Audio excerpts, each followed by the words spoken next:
From beautiful priest to monster. The story of Medusa.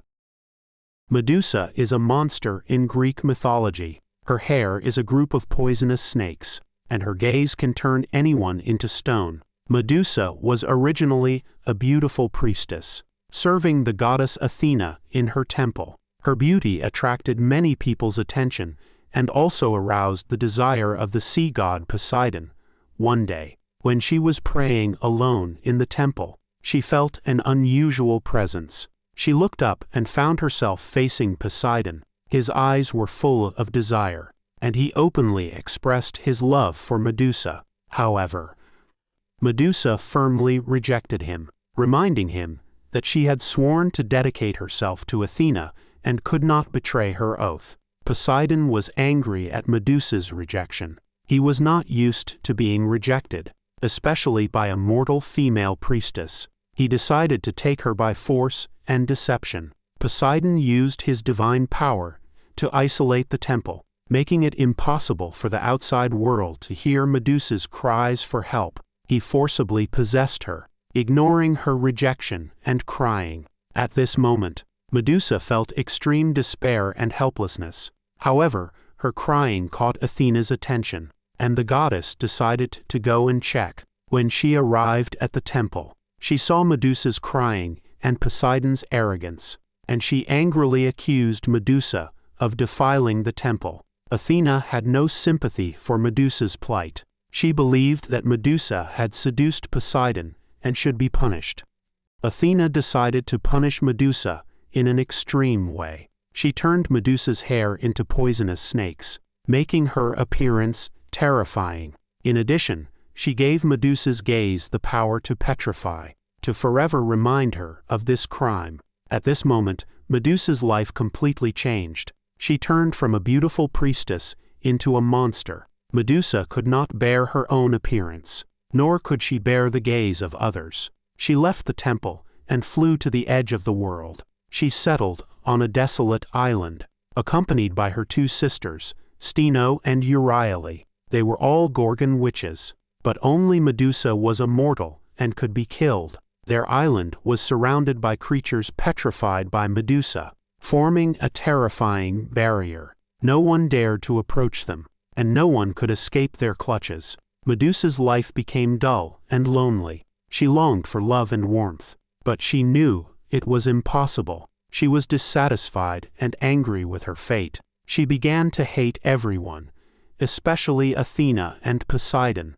She vowed to take revenge on them, to let them also taste the taste of losing everything. She used her wings and magic eyes to hunt for prey, whether it was humans or animals. As long as they saw her eyes, they would immediately turn into stone. She enjoyed the thrill of killing, and also enjoyed the fear and pleading of others. She became cruel and mad. Her heart was filled with hatred and darkness. The gods saw what Medusa was doing and also felt uneasy and worried. They knew that Medusa was a dangerous existence. Her power could even threaten the status of the gods. They wanted to get rid of her, but they also dared not face her magic eyes directly. They could only pin their hopes on a hero, a person who could complete this arduous task. This hero was Perseus, the son of Zeus and Danae, and a distant relative of Medusa. Perseus was a brave and intelligent young man. He showed extraordinary potential from a young age. He was admired and helped by Athena and Hermes. They gave him a sharp sickle, a shiny shield, a pair of flying wing shoes, and a helmet that could make him invisible. They told him Medusa's location and also told him how to deal with her. They said that he must act at night, use the reflection of the shield to avoid looking directly at Medusa's eyes, and cut off her head while she was sleeping. They also said that if he could succeed, he could get Medusa's head, which is a priceless treasure, which can make him invincible in the world. Perseus accepted this challenge. He put on his wing shoes, put on his helmet, took his sickle and shield, and flew to Medusa's island. He flew in the air for a long time, and finally found the residence of the Gorgon tribe. He saw Medusa and her sisters. They were curled up together, making heavy snoring. He carefully approached them. Using the shield as a mirror to distinguish Medusa's position. He saw her full head of snake hair, her half-human and half-snake body, her golden wings. He plucked up his courage, raised his sickle, and chopped at Medusa's neck. Just then, Medusa suddenly opened her eyes. She felt a dangerous aura. She saw Perseus's figure. She saw the weapon in his hand, wanted to petrify him with her magic eyes. But it was too late.